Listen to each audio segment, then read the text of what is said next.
अध्यात्म विश्व विज्ञान यूट्यूब चैनल और अध्यात्म विज्ञान मराठी इस यूट्यूब चैनल के सभी पाठकों, दर्शकों, मित्रों, मार्गदर्शक, आचार्यगण और हमारे टीम के भी सभी सदस्यों का हार्दिक स्वागत समादर करते हैं।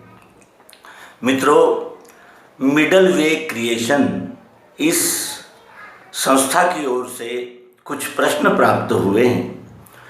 चिंतन की, मनन की दृष्टि से अत्यंत महत्वपूर्ण होने से हम भी उन प्रश्नों की छानबीन करें और देखें कि क्या उन प्रश्नों का हमारे चिंतन से अमृत निकलता है और उस अमृत का पान करके क्या हमारा ईश्वर, सत्य और प्रेम, विश्वास और एक विधाता, विश्व विधाता, इसके विषय में क्या आस्था बनती है और किस तरह वो कार्य करेगी।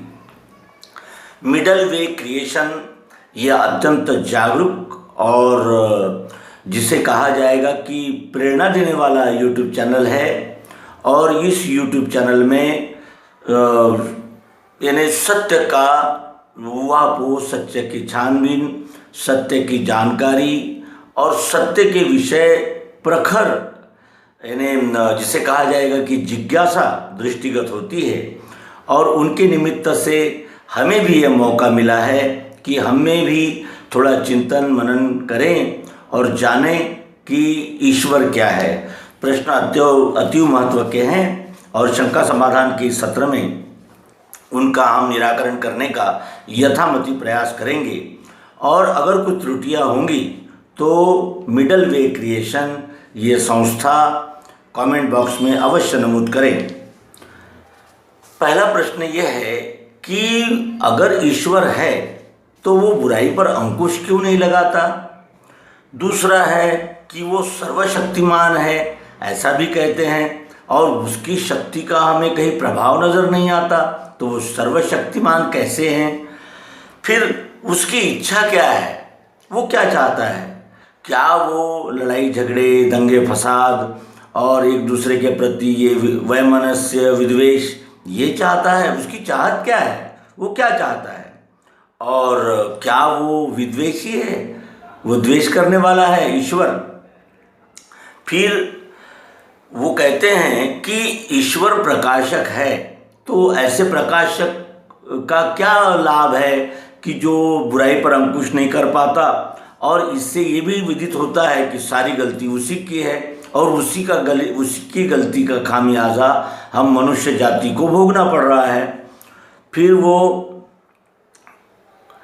वो अज्ञानी है क्योंकि बुरे को वो सजा नहीं करता, इसलिए वो अज्ञानी है। और बुराइयां जो है उसको वो रोक नहीं पा रहा है, इसलिए उसकी कोई आवश्यकता भी नहीं है। और ईश्वर कुछ कर नहीं सकता, तो फिर ईश्वर की आवश्यकता क्या है, ऐसा उनका मिला जुला प्रश्न है।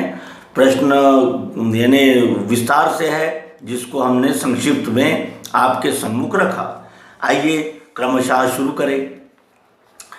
परमात्मा अगर किसी पंथ का, संप्रदाय का, किसी भाषा का, किसी देश का और किसी मजहब का, किसी जिसे कहा जाएगा कि किसी एक गुट का अगर होता, तो क्या ये सारी सृष्टि अब तक स्थित हो पाती। क्योंकि जो भी पक्षपाती होगा वो दूसरे पक्ष के साथ न्याय कर पाएगा, इसका कोई यानी निश्चित ही नहीं है, क्योंकि वो एक पक्ष से लग गया। तो इसका अर्थ ये है कि वो निरपेक्ष है, वो सबका है।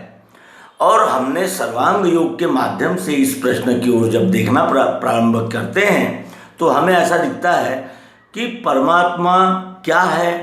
पृथ्वी, जल, अग्नि, वायु, आकाश, मन, बुद्धि और अहंकार, ये क्या किसी एक पक्ष के हो सकते हैं या सबके हो सकते हैं। अच्छा, केवल मनुष्य के ही हो सकते हैं क्या? पृथ्वी, जल, अग्नि, वायु, आकाश ये केवल मनुष्य के लिए ही निर्मित हुए हैं? नहीं, ऐसा नहीं है, क्योंकि पृथ्वी, जल, अग्नि, वायु, आकाश यही तो इस सृष्टि का आधार है और इसी से तो ये सृष्टि। फिर सर्वशक्तिमान वो विश्वरूप पद परमात्मा, ये सर्वशक्तिमान है क्या, इसकी ओर देखें तो पृथ्वी जल अग्नि वायु आकाश, इनको अगर हम इस सृष्टि से अलग कर देते हैं तो इस सृष्टि में क्या बचता है? एक भी वस्तु रह सकती है, उत्पन्न हो सकती है, पोषित हो सकती है और उसका संचालन हो सकता है। इसकी ओर अगर देखते हैं तो हमें ऐसा दृष्टिगोचर होता है कि ये पांचों तत्व जो है वो अपनी अपनी जगह इतना आवश्यक है। जैसे रोटी बनाने के लिए भले ही कुछ ना हो लेकिन आटे की ज़रूरत होती ही है, उसी तरह इस सृष्टि में भले ही बाकी तत्व हो न हो लेकिन पृथ्वी जल अग्नि वायु आकाश जिनसे ये सृष्टि बनी है उनकी आवश्यकता तो होगी ही होगी और है ही। उसमें का एक भी तत्व अगर हम निकालने की कल्पना भी करते हैं तो ये सारे सृष्टि का जो चक्र है वो कोलैप्स हो जाएगा, बिखर जाएगा। ये भी सत्य है। इसके बाद वो कहते हैं कि उसकी इच्छा क्या है, ईश्वर की इच्छा क्या है। तो ईश्वर की इच्छा क्या हो सकती है? जो सबका है, जो उद्भिद स्वेदज अंडज जारज, पेड़ पौधे, पानी से निकलने वाले कीटाणु और अंडे से निकलने वाले पशु पक्षी और माता के पेट से पूर्ण तैयार होकर आने वाले जानवर पशु और जिसमें मनुष्य का भी समावेश है, ऐसे सभी यानी चारों खानियों का पालन पोषण वो करता है। तो उसकी इच्छा क्या होगी? कोई भी पिता हो और कोई भी माता हो, उस माता पिता की क्या इच्छा होती है? उस माता पिता की इच्छा होती क्या है? क्या चाहते हैं वो क्या ये चाहते हैं कि मेरा एक बेटा सुखी रहे और दूसरा बेटा दुखी रहे? ऐसा तो कोई माता पिता चाहते ही नहीं, क्योंकि वो सभी बच्चों के वही माता पिता है। ये सब मेरे ही बच्चे हैं, ये वो माता पिता जानते हैं। इसलिए वो ऐसा नहीं कर सकते कि मेरे एक बेटा खुशहाल हो और दूसरा बेटा बर्बाद हो, ऐसा तो वो कभी नहीं चाह सकते, क्योंकि वो माता पिता है, सभी बच्चे उसके हैं। तो वो ये इच्छा नहीं रख सकता कि किसी का बुरा हो और किसी का भला हो। फिर वो कहते हैं कि वो प्रकाशक है, तो फिर सारी गलती उसी की होनी चाहिए क्योंकि वो प्रकाशक है। तो अब प्रकाशक का अर्थ, इसके पूर्व भी हमने अनेक प्रसंगों में इसका यानी उल्लेख किया है। प्रकाशक का अर्थ क्या होता है? जैसे अब ये प्रकाश अगर ये स्टूडियो में नहीं होता तो क्या हम आपको दिखाई देते इस अंक में? हो सकता था ऐसा। लेकिन अगर इसी प्रकाश में कोई जाली नोट बना रहा है, जाली स्टैम्प बना रहा है, कुछ बुरे काम कर रहा है, तो उसके लिए क्या इन यानी ये जो लाइट्स लगे हुए हैं इनको जिम्मेदार ठहराया जाएगा? क्योंकि यही तो प्रकाश दे रहे हैं ना। प्रकाश इसलिए भी मिल रहा है कि हम आपसे वार्तालाप करें, और प्रकाश इसलिए भी मिल सकता है कि आप जाली नोट बनाएं। तो प्रकाश का इसमें कोई दोष नहीं है और न प्रकाशक का है। प्रकाशक जो है उसका कार्य है वो कर रहा है। अब प्रकाश के कार्य में हमें क्या करना है, ये हमारी जिम्मेदारी है, और जैसा हम करेंगे वैसा ही मिलेगा। अगर हम आपसे वार्तालाप कर रहे हैं तो आप हमारी प्रशंसा करेंगे, कुछ त्रुटियां निकालेंगे, और अगर हम जाली नोट बना रहे हैं और पकड़े गए तो पुलिस वाले क्या वो उस लाइट को जिम्मेदार ठहराएंगे जिसने ये प्रकाश हमें दिया था, कि उस कृति करने वाले को जिम्मेदार ठहराएंगे? ये भी एक बात है। उसके बाद बुरे को क्यों नहीं रोकता, और ये बुराइयां कहाँ से आती है? तो बुराइयां कहाँ से आती है? तो हमारे विकारों से आती है। मनुष्य को बुद्धि मिली है, मन मिला है, चित्त है, अहंकार है, ये सभी साधन मिले हैं और इंद्रियां भी मिली है। तो क्या यानी इनका दुरुपयोग करने के लिए मिली है?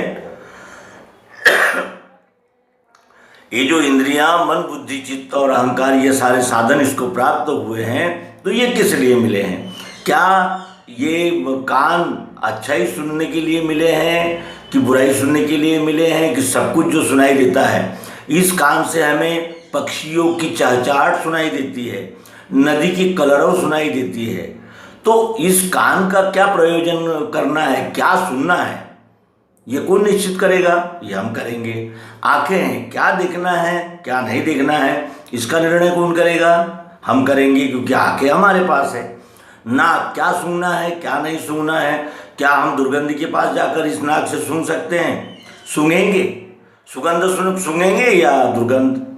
ये जीभ मिली है, कौन सा रस चाहिए और कौन सा हमने लेना है, ये निर्णय कौन करेगा? हम करेंगे कि वो जीभ करेगी या वो जल करेगा? तो इस तरह वो बुराइयां कहाँ से आती है? तो बुराइयां हमारे विकारों से आती है, और वह कुछ नहीं कर सकता, इन्हें नियंत्रण नहीं कर सकता। तो उनका ऐसा कहना है कि ईश्वर की आवश्यकता भी क्या है, क्यों माने ईश्वर है? ईश्वर को नहीं भी माना तो कोई प्रॉब्लम, कोई समस्या नहीं होती।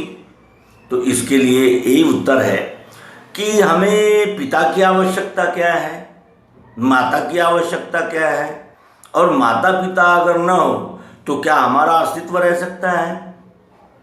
माता पिता ही अगर न हो तो क्या ये जीव का अस्तित्व रहेगा? रह सकता है? ऐसा हो सकता है?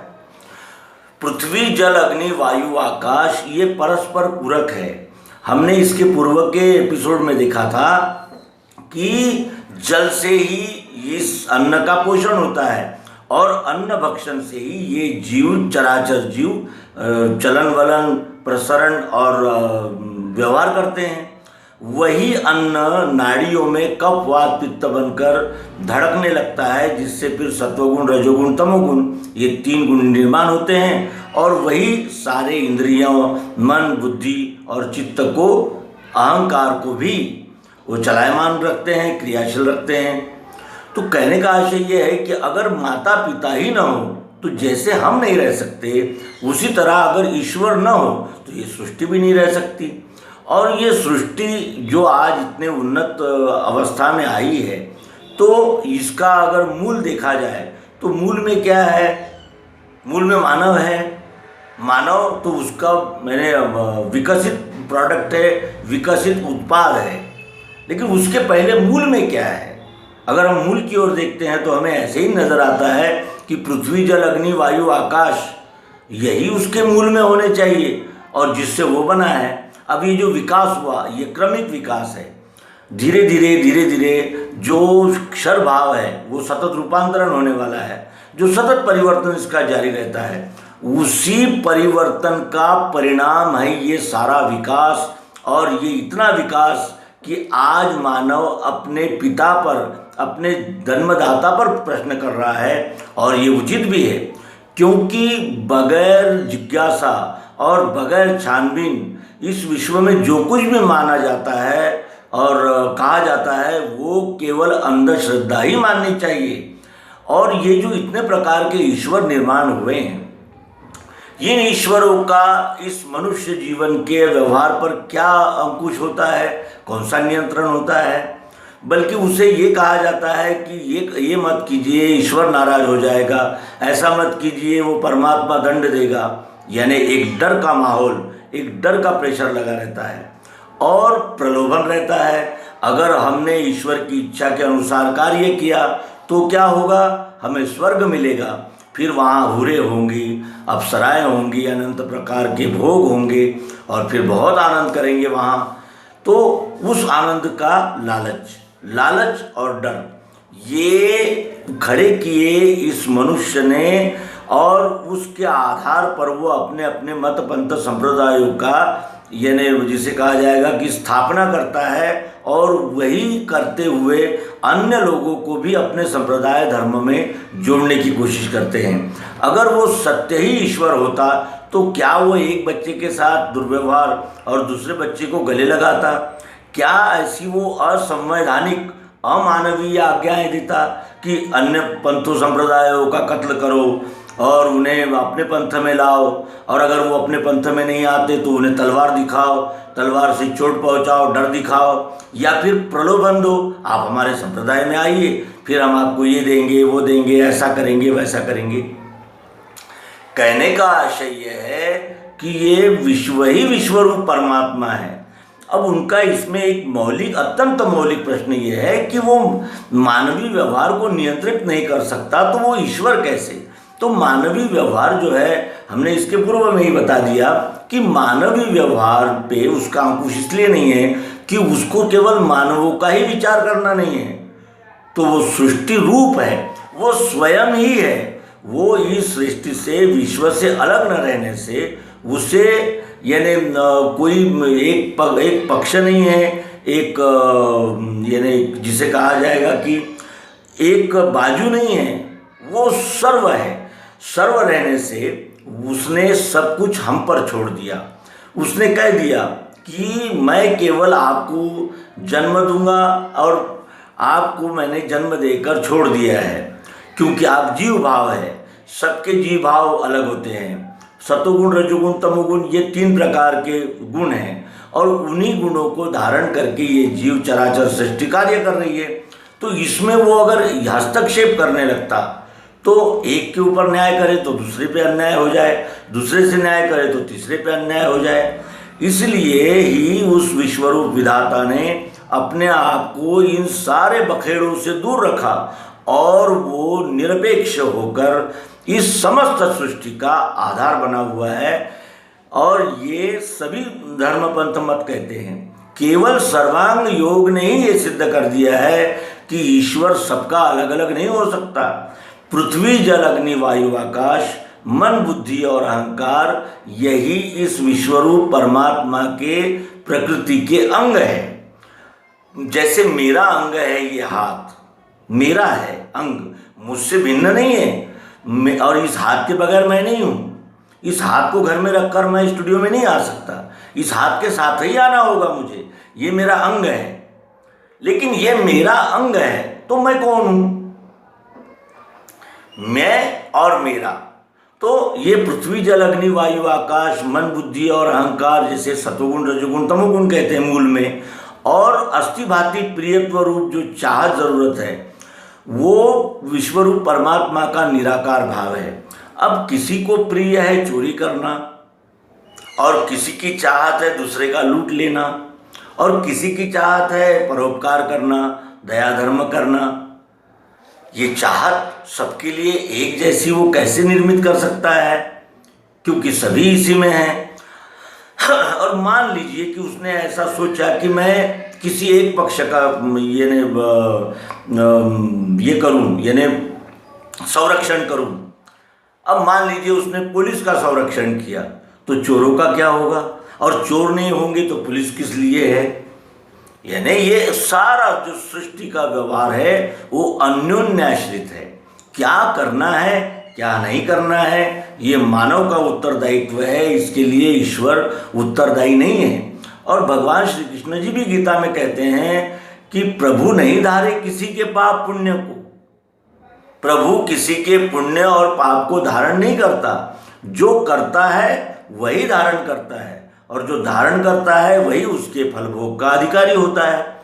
तो इस तरह यहाँ ये कहते हुए इस शंका समाधान का समापन करें कि ईश्वर ये सर्वांग योग के द्वारा प्रत्यक्ष जानने की वस्तु है और वो विश्व रूप ही है। विश्व का एक कण भी अलग नहीं है। अब ये बताइए कि ये संपूर्ण है, ये संपूर्ण है, ये ढेला है, संपूर्ण है। अब इसका एक कण अगर ये कहे, इसका अगर एक कण ये कहता है कि मैं इससे अलग हूं, तो इसके लिए क्या ये ढेला उत्तरदायी है? जबकि अगर इस ढेले से पूछा जाए कि भाई ये कौन है, ये कण क्या है, तो वो क्या कहेगा? वो कहेगा मेरा ही स्वरूप है, इसमें जो मिठास इसमें है वही इसमें है। जैसे इसमें शब्द, स्पर्श, रूप, रस, गंध ये जैसे मुझ में है वैसे ही इसमें है। इसमें और मुझ में कोई फर्क नहीं है, केवल ये अल्प है और मैं पूर्ण हूँ। इस अल्प का कार्य क्या रहा? इस अल्प का कार्य यही है कि वो अपने को स्वस्वरूप जाने अपना, और वो ये भी जाने कि मेरा आकार जरूर अल्प है लेकिन मैं पूर्ण का यानी अंश हूँ। और मैं जो पूर्ण में है वही मुझ में भी है, और ये जानकर वो ईश्वर रूप ही हो सकता है। यही है ना, ये कण भी इसी से निकला है। और अगर ये कण है और ये अगर कहे कि मैं ये कर लूँगा वो कर लूँगा, तो क्या ऐसा संभव है? ये कर सकता है क्योंकि इसमें शक्ति है, इसमें भी वही शक्ति है, लेकिन ये पूर्ण रहने से अधिक शक्ति यानी सर्व शक्ति इसी में है, इसमें अल्प शक्ति है, ये कुछ नहीं कर सकता। और ये कितने दिन तक के इससे अलग रह सकता है? जब भी हमें शक्कर की यानी किसी व्यंजन को बनाने की आवश्यकता होगी तो क्या ये इसको हम इसमें नहीं मिलाएंगे? और इसमें ये अगर नहीं मिलेगा तो क्या पदार्थ नहीं बनेगा? जैसे हम एक उदाहरण देखेंगे इसमें कि जल जो है वो जल का प्रवाह बहता रहता है और उसी में लहरें बबूले ये निर्माण होते रहते हैं। अब वो बबूले नहीं भी बने तो जल का क्या बिगड़ जाएगा? क्या जल का अस्तित्व नहीं रहेगा? लहरें नहीं होंगी तो क्या जल नहीं होगा? लेकिन लहरें और बबूले न भी हो तो जल रहेगा, और जल रहेगा तो फिर जल के साथ सभी रहेंगे। उसमें उद्भिद स्वेदज अंडज जारज ये सभी जल के साथ लगे हुए हैं, वो बबूले और लहरें इनके साथ नहीं है। ये उस पानी का दृश्य है जो जल के इन्हें लहरें और बबूलों के रूप में व्यक्त हो रहा है। उसी तरह यह विश्व ही विश्वरूप परमात्मा है।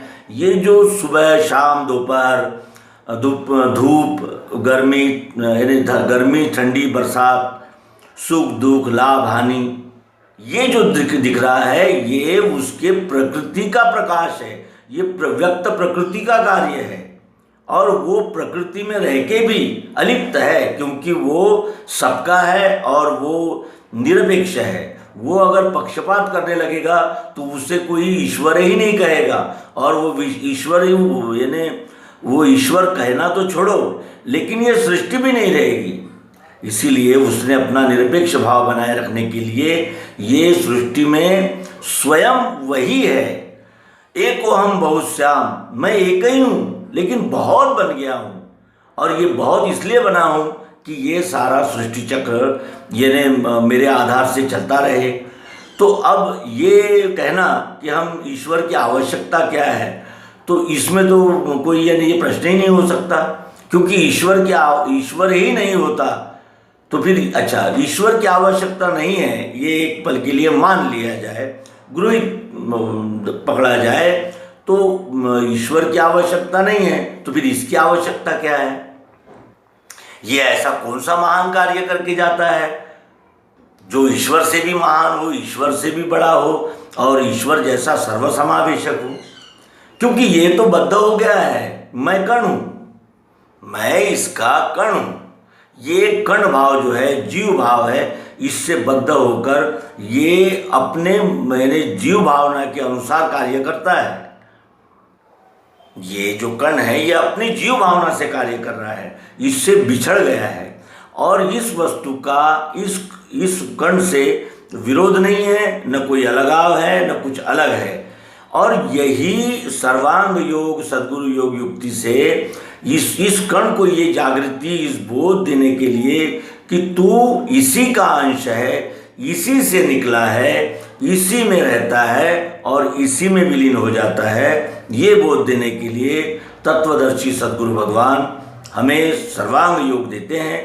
तो आशा है आपका समाधान हुआ होगा। सर्वांग योग की प्रत्यक्ष प्रायोगिक पद्धति से इस विश्वरूप परमात्मा को जानकर हम भी विश्वरूप ही हो सकते हैं, और ये मौका केवल इस नर्तन में ही है, अन्य किसी भी खानियों में योनियों में ये मौका ये अवसर नहीं आया है। इसलिए संत कहते हैं कि भाग बड़े मानुष तन पावा, भाग बड़े हैं जो हमको मनुष्य तन मिला है, और इस मनुष्य तन का उपयोग यही है कि हम इस कण से जो निकले हुए जीव भाव है वो अपने स्वस्वरूप का दर्शन कर ले, और स्वस्वरूप का दर्शन होते ही मैं ही संपूर्ण विश्व हूँ। अकंप धारणा बैठे, ये धारणा अगर अकंप बैठ गई कि मैं ही संपूर्ण विश्व हूँ, तो फिर हमारा व्यवहार क्या विकार युक्त हो जाएगा? क्या हम पक्षपात करेंगे? क्या हम मेरा तेरा करेंगे? क्या ये जो काम, क्रोध, लोभ, मद, मोह, मत्सर है, इनमें पड़ेंगे? क्योंकि हम किसको लूट रहे हैं? अपने आप को। ये हाथ अगर इस हाथ को चोट पहुंचाता है तो वेदना किसे होगी? इस हाथ को होगी, इस हाथ को होगी, या संपूर्ण शरीर को होगी?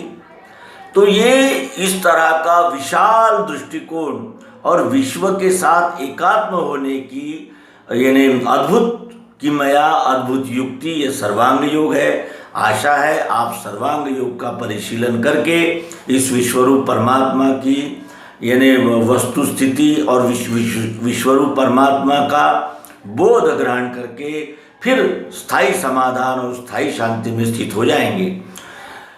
विश्वरूप परमात्मा न किसी के कर्म यानी किसी को कर्म का निर्देशन करता है, न उसके कर्म का फलभोग करता है। ये सब जीव भावना है, जीव करता है, जीव भोगता है।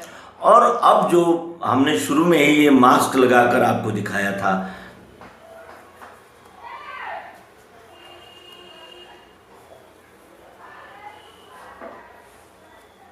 ये स्थिति है।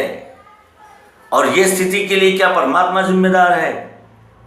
परमात्मा ने कहा था कि ऐसे मैंने वायरस आप बनाइए, और इस वायरस का उपयोग क्या था? चलो कोई खाद बनाते, कोई औषधि बनाते, लेकिन आपने वायरस बना लिया। ये वायरस किस मंशा से बनाया? विद्वेष की मंशा से। विद्वेष था, मन में ही छल कपट बेईमानी थी, तो उसी का तो ये दृश्य स्वरूप है कि आज मनुष्य मास्क लगाकर घूम रहा है। क्या इसके लिए ईश्वर जिम्मेदार है? ईश्वर ने ये जो वायु बनाया, जो प्राणापान, जो हमारी सांसें चलती है, ये इसलिए बनाई थी उसने कि एक दिन आपको मास्क पहनना पड़े। और अगर वो चाहता कि ये मास्क पहन यानी मास्क की आवश्यकता है, तो क्या ये मास्क के साथ ही वो जन्म नहीं देता? लेकिन जन्म के साथ उसने मास्क नहीं दिया। ये मास्क लगाने की नौबत किसकी वजह से आई है? मानव की वजह से आई है। और ये भोग कौन रहा है? मानव। किया किसने? मानव ने। भोग कौन रहा? मानव। और वो मानव की इस गति अगति का विश्वरूप परमात्मा पे क्या परिणाम हो रहा है? तो कुछ भी नहीं, क्योंकि इधर मृत्यु होता है तो उधर जन्म होता है। ये जन्म मृत्यु का चक्र तो अखंड चलते रहता है। मान लीजिए कि 1, 2 करोड़, 10 करोड़ या 50 करोड़ यानी जीव यानी ये हो गए, यानी रूपांतरित हो गए, समाप्त हो गए, तो उस परमात्मा का क्या बिगड़ जाएगा? उसका क्या कम हो जाएगा? क्योंकि उसकी भट्टी तो शुरू है, वो बनाता है और मिटता है अखिल विश्व को। और वो ये उस प्रदेश का है, ये उस देश का है, ये इस देश का है, ऐसा तो वो भेदभाव करता ही नहीं है। तो ये मास्क लगाने की नौबत आई क्यों? क्या वो प्रकाशक जो है इस सृष्टि का, विश्वरूप परमात्मा, क्या उसने कहा था आपको कि ऐसे गंदे कृत्य करें और एक दिन मास्क पहनकर घूमें? और ये जो भीषण संक्रमण है, क्या उसके लिए वो ईश्वर उत्तरदायी है?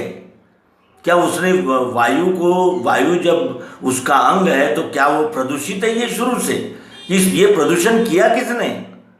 मानव ने किया है, मनुष्य ने किया है। क्या उद्भिज खाने में जो पेड़ पौधे हैं, इन्होंने प्रदूषण किया? स्वेदज खाने में ये जैसे मछली है, ये जल से निर्माण होने वाले जो जीव है, क्या उन्होंने प्रदूषण किया था? क्या अंडे से निकलने वाले हैं, कबूतर है, मुर्गी है, क्या इन्होंने प्रदूषण किया है? प्रदूषण किसने किया? उद्भिज खाने में जो ये जारज खाने में जो अन्य पशु है, गाय है, घोड़ा है, बकरी है, क्या इन्होंने प्रदूषण किया? प्रदूषित किसने किया इन पंचमहाभूतों को? तो मानव ने। तो मानव ही तो करता है, और फिर भोगेगा कौन? मानव ने की हुई कृति इतनी नीच प्रकार की होती है, इतना गिर चुका है ये मानव कि उसके कृति का परिणाम इन सभी चारों खानियों पर समान रूप से आ रहा है। हम देखते हैं कि गाय को भी कोरोना हो रहा है, मुर्गी को भी चिकनगुनिया हो रहा है, मुर्गी में भी आ रहा है, चमगादड़ में इबोला वायरस आ रहा है। तो ये वायरस आते कैसे हैं और इसका निर्माण कौन करता है? क्या परमात्मा निर्माण करता है? जब हम सब उसी की संतानें हैं तो ऐसा द्वैत का व्यवहार तो माता पिता कर ही नहीं सकते। क्योंकि वो माता पिता जानते, भले ही अपने बाल बच्चे नहीं जानते, लेकिन माता पिता जानते हैं कि ये सब हमारे हैं, मेरे हैं। और लेकिन पुत्र कुपुत्र हो सकता है, लेकिन माता कभी कुमाता नहीं होती। क्यों? क्योंकि वो जानती है कि मेरा ही अंश है ये। और इस तरह अंश भाव से विश्वरूप परमात्मा को जानकर उसी में विलीन हो जाएं, तभी हमें स्थायी समाधान, अखंड शांति और प्रेम, और जो इस प्रश्न का जो मंतव्य है कि ये विषमता से यानी दुखी हुआ ये जीव प्रश्न कर रहा है कि उस ईश्वर की आवश्यकता क्या है, और जो वो बुराई को रोक नहीं सकता है तो उसका कार्य क्या है, और क्यों ईश्वर को माने। इसके पीछे सद्भावना है, ये प्रश्न दुर्भावना की नहीं है, इसके पीछे सद्भावना है। ये जीव देख रहा है कि आज इतना हाहाकार मचा हुआ है, तो इसके लिए जिम्मेदार कौन है? क्या वो ईश्वर जिम्मेदार है? और यही जिज्ञासा है जो मिडल वे क्रिएशन के इस प्रश्न का कारण है। तो उनकी सदिच्छा को प्रणाम है, और ऐसे ही मूलगामी प्रश्नों का हमारा अध्यात्म विश्व विज्ञान यूट्यूब चैनल सदैव स्वागत करता है। नर्मदे हर सद्गुरु भगवान की जय, विश्वरूप परमात्मा की जय, सत्संगति की जय, सुविचार की जय। नर्मदे हर। ओम शांति शांति शांति।